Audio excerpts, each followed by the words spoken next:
Assalamualaikum. Waalaikumsalam.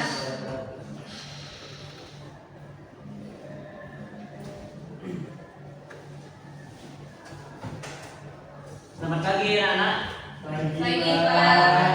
Apa kabar? Apakah semuanya sehat? Sehat, Pak. Alhamdulillah. Sudah berdoa? Belum, Pak. Belum lagi. Silakan kepada ketua kelas Abel pimpin untuk doanya Abel. Bismillah. Berdoa mulai. Bismillahirrahmanirrahim. Rabbi zidni ilma warzuqni fahma. Amin. Alhamdulillah. Sebelum kita mulai, Bapak mau mengecek adegan anak. Abel Afif, Hadir Pak. Anika, Ya Pak. Harisma, Hadir, Pak. Devi, Hadir, Pak. Dedi, Hadir, Pak. Salsabila, Hadir, Pak. dan Kak semuanya. Alhamdulillah. Baik, Anda apakah sudah siap untuk belajar? Sudah, Pak. Sudah? Sudah. Jika sudah, tolong rapikan kursinya dan kepada Abel, tolong bantu Bapak Abel menghapus papan kita Abel. Baiklah.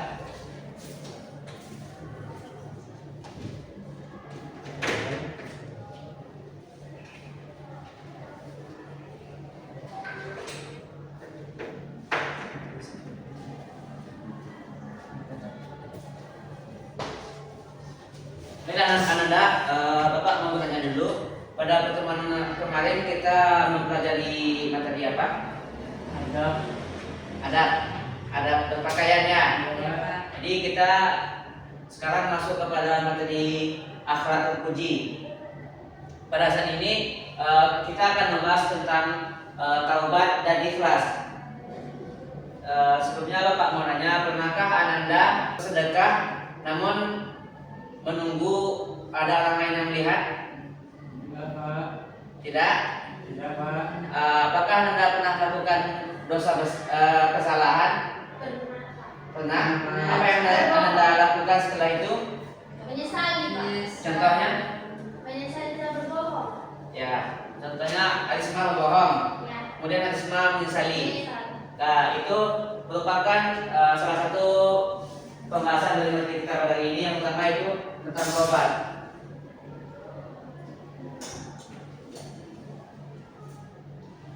Jadi sebelumnya Bapak sampaikan harapan Bapak setelah kita mempelajari materi ini, Bapak ingin Ananda semua memahami apa itu pengertian dari materi taubat dan ikhlas, kemudian dapat menerapkan dalam kehidupan sehari-hari.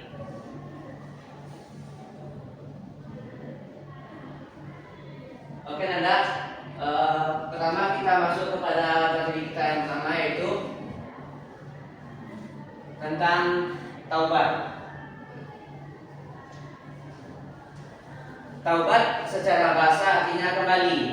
Secara istilah adalah kembali ke jalan yang benar dengan didasari dengan keinginan yang kuat dalam hati untuk tidak kembali melakukan dosa-dosa yang telah dilakukan sebelumnya. Jadi ketika kita melakukan dosa, kemudian kita menyesali dosa tersebut dan kita berjanji itu tidak akan mengulangi perilaku dosa yang telah kita lakukan. Jadi orang-orang yang bertaubat adalah orang-orang yang dicintai Allah. Jadi karena jika kita ingin dicintai Allah, maka kita memperbanyak bertaubat dan bersuci dalam artian beribadah, dan bertaubat dalam artian menyesali atas kesalahan yang pernah kita buat. Adapun dalil yang terdapat dalam Quran surah At-Tahrim ayat 8, di sana disebutkan bahwasanya Allah berfirman, mungkin kepala Deli mohon dibantu Bapak baca ya. Bismillahirrahmanirrahim. Ya ayyuhalladzina amanu tubu ilallahi taubatan nasuha. Yang artinya bahwa orang-orang yang beriman bertaubatlah kepada Allah dengan taubat yang sebenar-benarnya. Nah, Allah memang maha menerima taubat.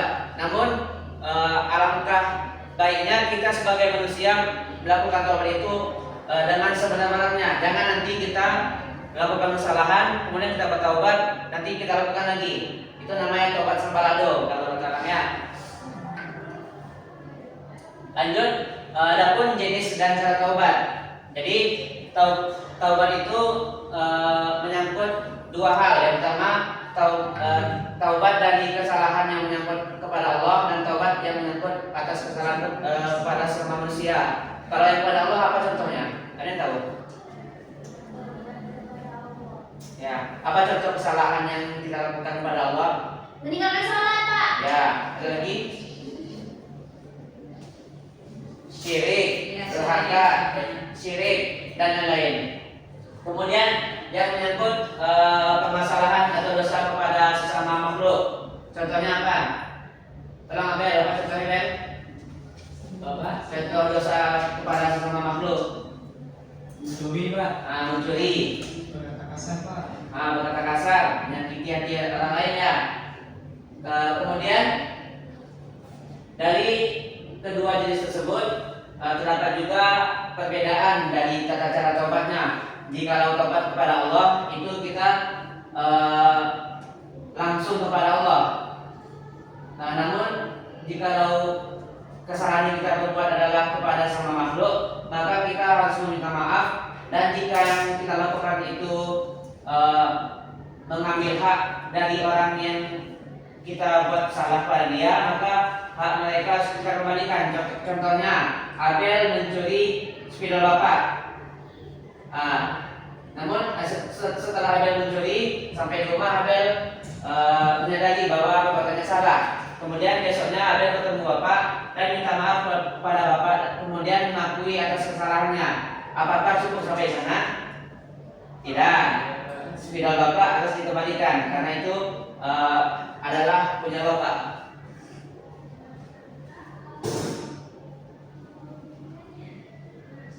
Kan ada sebelum itu bapak ada sebuah video. Mana ada Sesungguhnya wujud dalam agama Islam adalah agar manusia beribadah kepada Allah Ta'ala dengan ikhlas. Lalu apa yang dimaksud dengan keikhlasan? Ta'arif ikhlas. Ikhlas itu bukan saya dan membersihkan. Nah, apa maksud videonya? Ada yang bisa mengulas sedikit? Tidak? Atau butuh bapak ulang? Bapak jelaskan ya. Jadi ini ceritanya dia sedang berinfak. Ketika berinfak dia mengelolkan uang yang kecil 1.000. Kemudian ketika sudah memasukkan uang ke dalam kotak infak, ada orang yang menepuk dia dari belakang dan memberikan uang 100. Dia ngira uang 100 itu adalah milik orang yang belakang. Namun ketika sudah dimasukkan, orang yang di belakangnya itu mengatakan bahwa itu adalah dia terjatuh. Adapun reaksinya ketika mengetahui itu adalah terkejut dan kaget, dan kita bisa lihat ini wajahnya nampak seperti orang yang tidak ikhlas. Nah itu dia. Jadi materi kita yang sebenarnya adalah materi tentang ikhlas.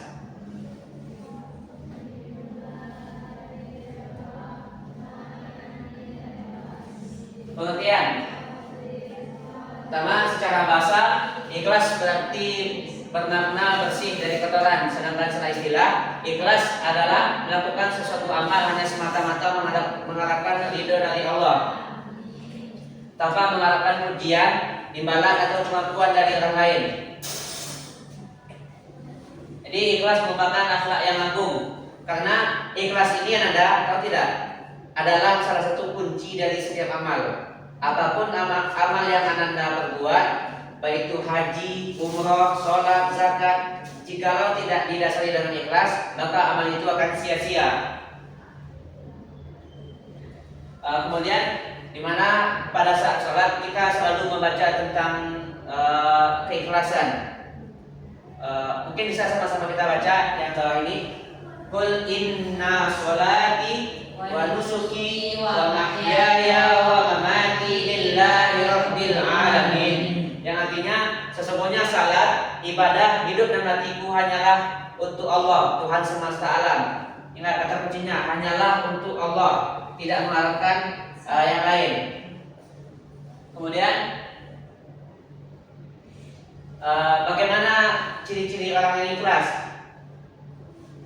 Mungkin bisa kepada Sabila dibantu Bapak bacanya.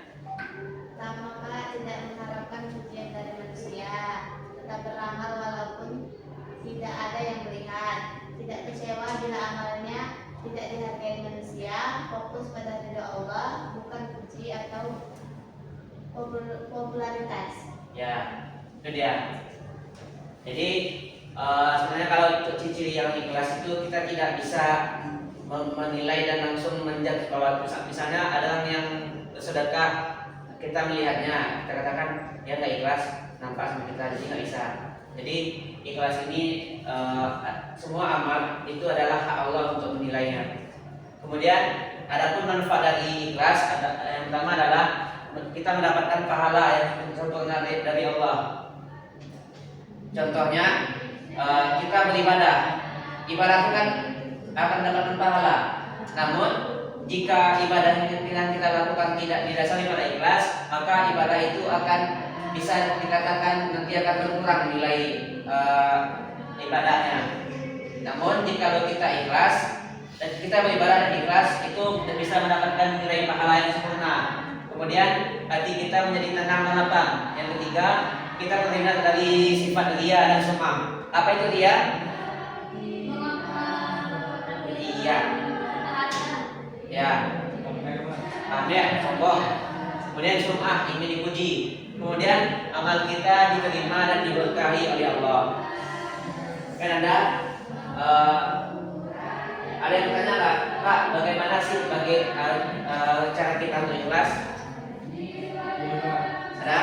Jadi Bapak ada lagi sebuah video yang menjelaskan bagaimana cara kita untuk ikhlas. Gimana cara belajar ikhlas? Kita berbuat baik sama orang dan orang itu nggak baik sama kita, jangan kesel. Udah ikhlasin aja. Berarti ngomongin makasih artinya ngomongin nggak ikhlas ya?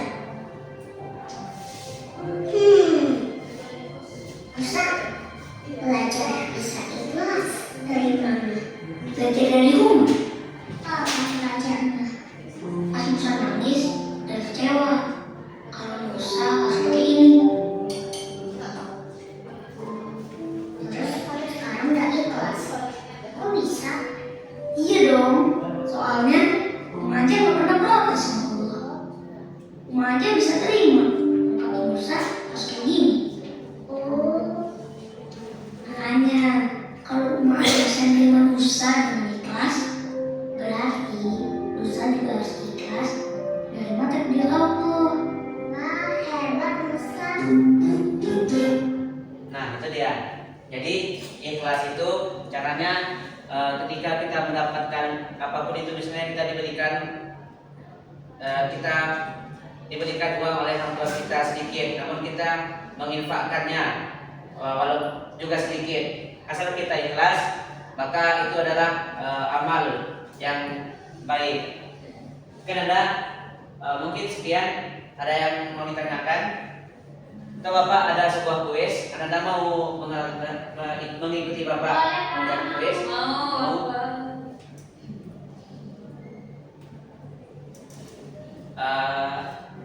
Ada yang mau menjawab dengan memilih satu angka di depan? Abel, Pak. Abel? 2, Pak. Satu. 1. Silakan. Bapak mencatat Abel ke depan. Bapak aja, Pak. Abel lah ke depan. Yuk, ke depan Bel. Pak. Cek namanya dong.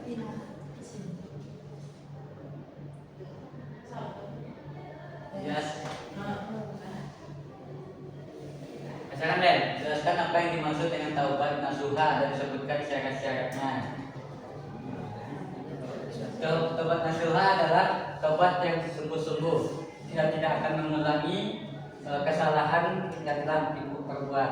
Nah, betul? Ada yang mau menambahkan? Oh, syarat-syaratnya. Ya, syarat itu masih kurang. Tadi ada hanya mengatakan tidak akan mengulangi. Apakah cukup dengan itu?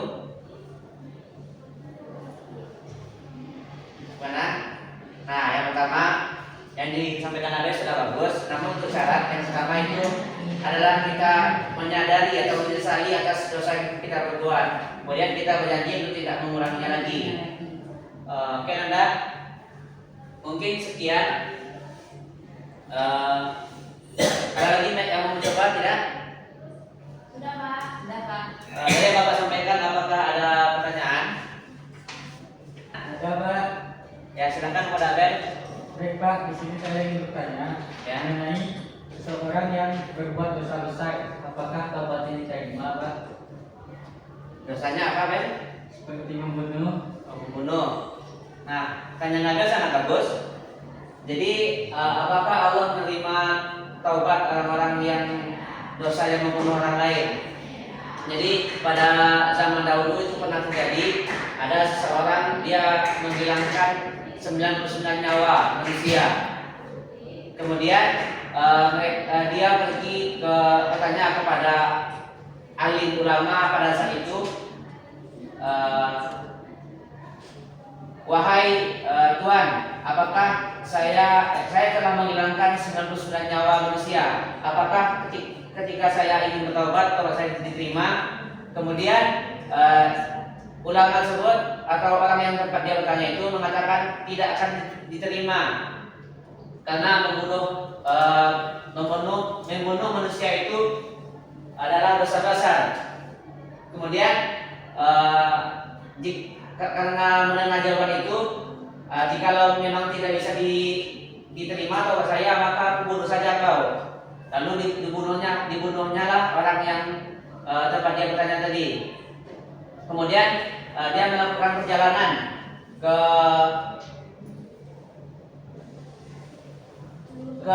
wilayah sebelah untuk mencari ulama yang lain. Jadi ketika dia ingin setelah membunuh itu, dia memang ingin mencari ulama lain untuk bertanya bagaimana cara dia bertobat. Kemudian di pertengahan jalan beliau meninggal. Setelah meninggal itu datanglah malaikat baik dan malaikat buruk. Apa namanya? Nah, jadi malaikat tersebut kalau bahasa kitanya itu berebut apakah orang meninggal ini dimasukkan ke catatan amal baik atau buruk. Dan pada saat itu turunlah sebuah dalil yang dari Allah yang mengatakan untuk orang yang meninggal itu hitung saja perjalanannya dari tempat asal dia berniat untuk melakukan taubat mencari ulama ke daerah tujuan. Jikalau dia sudah melewati sudah hampir mendekati kepada tujuannya yaitu untuk bertobat, maka dia termasuk orang-orang yang diterima taubatnya. Namun apabila dia belum mencapai atau masih jauh dari tujuannya, maka dia termasuk dikelompokkan kepada orang yang tidak terima taubatnya. Setelah itu ketika dihukum, maka hasilnya adalah beliau lebih dekat dengan tujuannya, yaitu ingin menemui ulama lain untuk bertaubat. Nah, pada saat itu ternyata tadi dinyatakan bahwasanya taubatnya diterima. Nah, itu Nanda.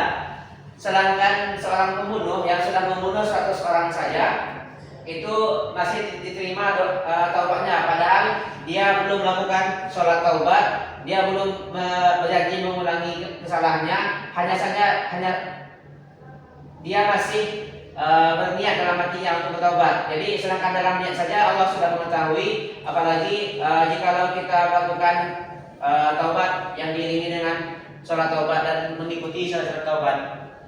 Oke Nanda, mungkin sekian yang dapat Bapak sampaikan pada pertemuan kali ini.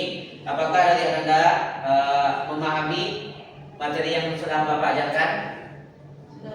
Sudah? Jikalau sudah, Bapak minta kepada salah satu Ananda untuk memberikan salah satu kesimpulan dari materi kita mengenai materi taubat dan ikhlas. Oke, bisa kepada Eli. Baik Bapak, hari ini kita belajar tentang taubat dan ikhlas. Nah, tadi taubat itu adalah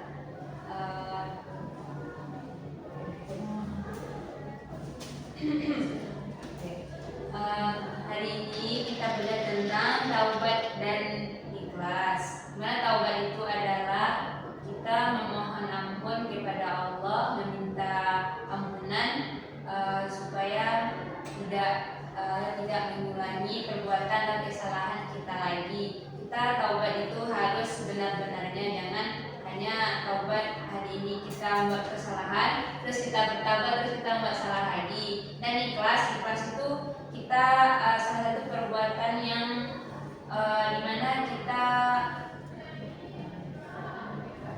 tidak mengulangi kesalahan. Baik, terima kasih pada Ananda Lili. Nah itu dia.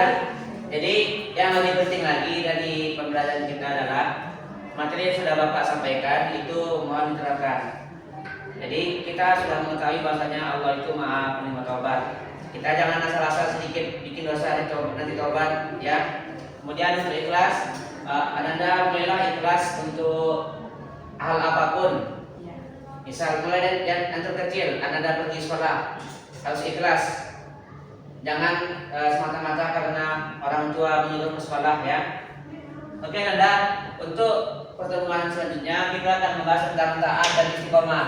Kepada Nanda untuk minggu depan itu menyiapkan atau membaca materi tentang yang akan kita pelajari ya.